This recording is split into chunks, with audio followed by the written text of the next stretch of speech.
ഉൽപ്പത്തി അധ്യായം 30. യാക്കോബിന് മക്കളെ നൽകാൻ തനിക്ക് സാധിക്കുന്നില്ലെന്ന് കണ്ടപ്പോൾ റാഹേലിന് തൻ്റെ സഹോദരിയോട് അസൂയ തോന്നി. അവൾ യാക്കോബിനോട് പറഞ്ഞു, എനിക്കും മക്കളെ തരിക, അല്ലെങ്കിൽ ഞാൻ മരിക്കും. യാക്കോബ് കോപിച്ച് അവളോട് പറഞ്ഞു, ഞാൻ ദൈവത്തിൻ്റെ സ്ഥാനത്താണോ? അവിടുന്നല്ലേ നിനക്ക് സന്താനം നിഷേധിച്ചിരിക്കുന്നത്? അവൾ പറഞ്ഞു, ഇതാ എൻ്റെ പരിചാരികയായ ബിൽഹാ, അവളെ പ്രാപിക്കുക. അവളുടെ സന്താനത്തെ അവൾ എൻ്റെ മടിയിൽ വയ്ക്കും. അങ്ങനെ അവളിലൂടെ എനിക്ക് മക്കളെ ലഭിക്കും.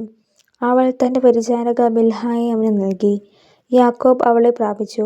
ബിൽഹാ ഗർഭം ധരിക്കുകയും യാക്കോബിന് അവളിൽ ഒരു പുത്രൻ ജനിക്കുകയും ചെയ്തു.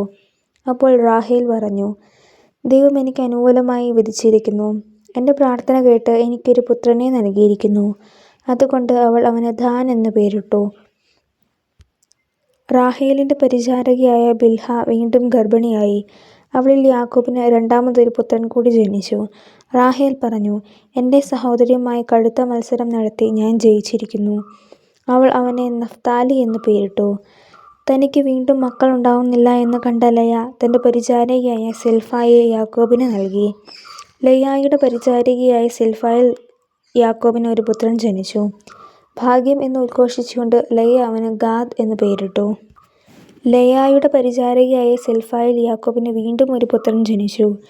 ലയ പറഞ്ഞു, ഞാൻ ഭാഗ്യവതിയാണ്, സ്ത്രീകൾ എന്നെ ഭാഗ്യവതി എന്ന് വിളിക്കും. അതുകൊണ്ട് അവൾ അവന് ആഷേർ എന്നു പേരിട്ടു.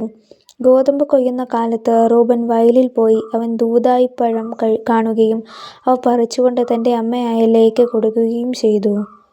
അപ്പോൾ റാഹേൽ ലയയോട്, നിന്റെ മകൻ കൊണ്ടുവന്ന ദൂദായിപ്പഴം കുറച്ച് എനിക്കും തരിക എന്ന് പറഞ്ഞു. ലയ കയർത്തു പറഞ്ഞു, എൻ്റെ ഭർത്താവിനെ കൈയടക്കി വെച്ചിരിക്കുന്നത് പോരെ, എൻ്റെ മകൻ്റെ ദൂദായിപ്പഴവും നിനക്ക് വേണോ? റാഹേൽ പറഞ്ഞു, നിന്റെ മകൻ്റെ ദൂദായിപ്പഴത്തിന് പ്രതിഫലമായി അദ്ദേഹം ഇന്ന് രാത്രി നിന്റെ കൂടെ ശയിച്ചു കൊള്ളട്ടെ. യാക്കോബ് വൈകുന്നേരം വയലിൽ നിന്ന് വന്നപ്പോൾ ലയ അവനോട് പറഞ്ഞു, അങ്ങിന്ന് എൻ്റെ അടുത്തേക്ക് വരണം, കാരണം എൻ്റെ മകൻ്റെ ദൂദായിപ്പഴം കൊടുത്ത് ഞാൻ അങ്ങയെ വാങ്ങിയിരിക്കുകയാണ്. അവൻ അന്ന് രാത്രി അവളോടുകൂടി ശയിച്ചു. ദൈവം ലയയുടെ പ്രാർത്ഥന കേട്ടു. അവൾ വീണ്ടും ഗർഭം ധരിച്ച് യാക്കോബിന് അഞ്ചാമതൊരു മകനെ കൂടി നൽകി. എൻ്റെ പരിചാരികയെ ഭർത്താവിന് കൊടുത്തതിന് ദൈവം എനിക്ക് പ്രതിഫലം തന്നു എന്ന് പറഞ്ഞ് അവൾ അവനെ ഇസ്സാഖർ എന്ന് വിളിച്ചു. ലയ വീണ്ടും ഗർഭിണിയായി. യാക്കോബിന് അവൾ ആറാമത്തെ മകനെ പ്രദാനം ചെയ്തു. ദൈവം എനിക്ക് നല്ല സമ്മാനം തന്നിരിക്കുന്നു. ഇനി ഭർത്താവ് എന്നോടൊത്ത് വസിക്കും. അവന് ഞാൻ 6 മക്കളെ കൊടുത്തിരിക്കുന്നല്ലോ എന്ന് പറഞ്ഞ് അവൾ അവന് സെബൂലൂൻ എന്നു പേരിട്ടു. അവൾക്കൊരു പുത്രിയും ജനിച്ചു. അവൾ തൻ്റെ പുത്രിയെ ദീന എന്ന് വിളിച്ചു. ദൈവം റാഹേലിനെ സ്മരിച്ചു. അവിടുന്ന് അവളുടെ പ്രാർത്ഥന കേൾക്കുകയും അവളുടെ വന്ധ്യത്വം അവസാനിപ്പിക്കുകയും ചെയ്തു. അവൾ ഗർഭം ധരിച്ച് ഒരു പുത്രനെ പ്രസവിച്ചു. അവൾ പറഞ്ഞു, എൻ്റെ അപമാനം ദൈവം നീക്കി കളഞ്ഞിരിക്കുന്നു. കർത്താവ് എനിക്കൊരു പുത്രനെ കൂടി തരട്ടെ എന്ന് പറഞ്ഞ് അവൾ അവന് ജോസഫ് എന്ന് പേരിട്ടു. യാക്കോബിൻ്റെ സമ്പത്ത്. റാഹേൽ ജോസഫിനെ പ്രസവിച്ചു കഴിഞ്ഞ് യാക്കോബ് ലാബാനോട് പറഞ്ഞു, എന്നെ പറഞ്ഞയക്കുക, ഞാൻ എൻ്റെ നാട്ടിലേക്ക് പോകട്ടെ. എൻ്റെ ഭാര്യമാരെയും മക്കളെയും എനിക്ക് തരിക. അവർക്ക് വേണ്ടിയാണ് ഞാൻ അങ്ങയെ സേവിച്ചത്. ഇനി ഞാൻ പോകട്ടെ. ഞാൻ ചെയ്ത സേവനം അങ്ങേക്ക് അറിയാമല്ലോ. ലാബാൻ മറുപടി പറഞ്ഞു, നിനക്ക് എന്നോട് താല്പര്യമുണ്ടെങ്കിൽ നീ പോകരുത്. നീ മൂലമാണ് കർത്താവ് എന്നെ അനുഗ്രഹിച്ചത് എന്ന് എനിക്കറിയാം. നിനക്കെന്ത് പ്രതിഫലം വേണമെന്ന് പറയുക, അതു ഞാൻ തരാം. യാക്കോബ് അവനോട് പറഞ്ഞു, ഞാൻ എപ്രകാരം അങ്ങേക്ക് വേണ്ടി ജോലി ചെയ്തെന്നും എൻ്റെ മേൽനോട്ടത്തിൽ അങ്ങയുടെ ആടുമാടുകൾ എത്ര പെരുകിയെന്നും അങ്ങേക്ക് അറിയാമല്ലോ.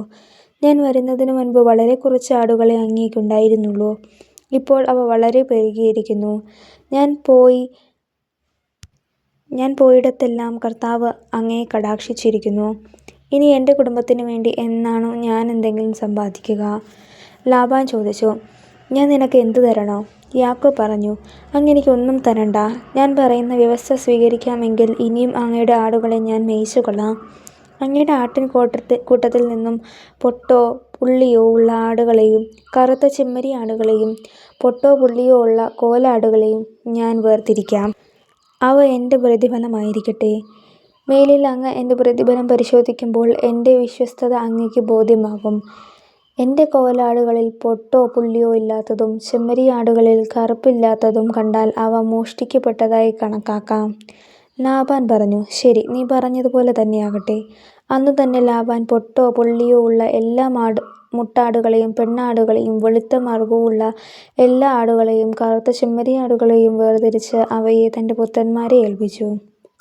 ബാക്കിയുള്ള ആടുകളെ യാക്കോബിനെ ഏൽപ്പിച്ചു. തനിക്കും യാക്കോബിനും മധ്യേ 3 ദിവസത്തെ യാത്രാദൂരം ഏർപ്പെടുത്തുകയും ചെയ്തു. യാക്കോബ് ഇലവിൻ്റെയും ബദാമിൻ്റെയും അഴിഞ്ഞിലിൻ്റെയും പച്ചക്കമ്പുകൾ വെട്ടിയെടുത്ത് അവയിൽ അങ്ങിങ്ങും വെളുപ്പു കാണത്തക്കവിധം തൊലി ഉരിഞ്ഞു കളഞ്ഞു. താൻ തൊലിയുരിഞ്ഞു മാറ്റിയ കമ്പുകൾ ആടുകൾ വെള്ളം കുടിക്കുന്ന പാത്തികയിൽ അവയുടെ മുൻപിൽ അവൻ കുത്തി നിർത്തി. വെള്ളം കുടിക്കാൻ വരുമ്പോഴാണ് അവ ഇണചേരാറുള്ളത്. ആടുകൾ ഈ കമ്പുകളുടെ മുമ്പിൽ ഇണചേരുന്നു. അവയ്ക്ക് പൊട്ടും പുള്ളിയും വരയുമുള്ള കുട്ടികളുണ്ടായി.